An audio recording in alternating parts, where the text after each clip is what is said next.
en présentant le chef du commandement militaire du M23 comme un nouveau conquérant de Bunagana. L'Ouganda et le Rwanda cherchent à faire chanter Kinshasa. Lui injecter une bonne dose de provocation et passer un message selon lequel « Personne dans le monde n'entendra vos cris, nous y sommes et nous y restons ».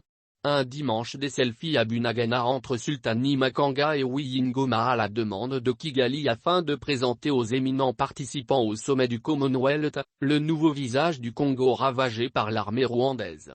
Kigali n'a choisi que les mauvais élèves de la RDC pour se venger de Tshisekedi. Le Rwanda de Paul Kagame s'est professionnalisé dans la fragilisation de la République démocratique du Congo.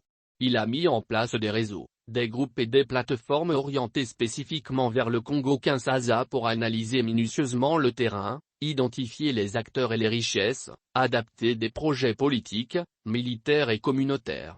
Comment comprendre qu'en moins d'une année, la compagnie aérienne rwandaise avait multiplié ses routines sur Lubumbashi, Goma et Kinshasa au point de faire de l'aéroport international de Goma un hub, plateforme, pour ses trafics internationaux.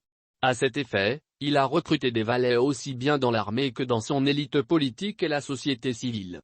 Ainsi, Kinshasa se retrouve politiquement piégé, militairement encerclé et socialement cerné de l'intérieur.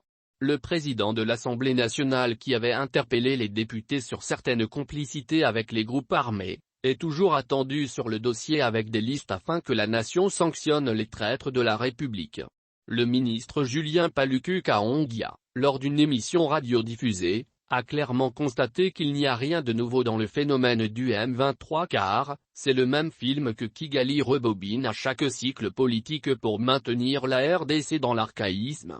Plusieurs autres acteurs politiques congolais certifient qu'en prenant le leadership de la destruction du Congo, le Rwanda s'expose historiquement au pire.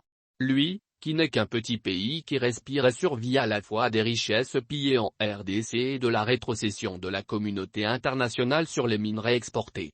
Corneille Mulomba, un ancien de lutte n'a pas hésité de confirmer que Paul Kagame est le chef d'un régime mercenaire, qui roule contre les intérêts de l'Afrique et du Congo. Une réalité qui risque de mal tourner pour Kigali, une fois que le Congo se réveillera. Car, après tout, la guerre va prendre fin. Mais les rancœurs pèseront significativement lourd dans les cœurs des Congolais. Ainsi, pour humilier son voisin Félix Tshisekedi probablement pour une fausse promesse de contrat, Paul Kagame déterre des terroristes, des déserteurs des FARC maintes fois condamnés pour crimes de guerre et crimes contre l'humanité et même des hors-la-loi pour semer la terreur en RDC. Le président rwandais s'est bien rassuré qu'aucune puissance internationale ne prêtera oreille à Félix Tshisekedi dans cette musculature. Les véritables bénéficiaires du chaos congolais baignent en champagne en apprenant que la RDC est en difficulté et que son peuple est terrifié. Puisque le coltan congolais et d'autres minerais rares intéressent les bailleurs de fonds de la guerre du M23. Sultani Makenga et Bertrand Bisimwa dont les photos ont fait le tour de la toile samedi et dimanche, sont des protégés de Kigali aujourd'hui parrainés par Kampala. Ils sont rassurés qu'en dépit de la tonalité de la guerre et de la tension entre Kinshasa et Kigali, l'eau finira par gagner la rivière. Les négociations avec ce groupe rebelle sont incontournables.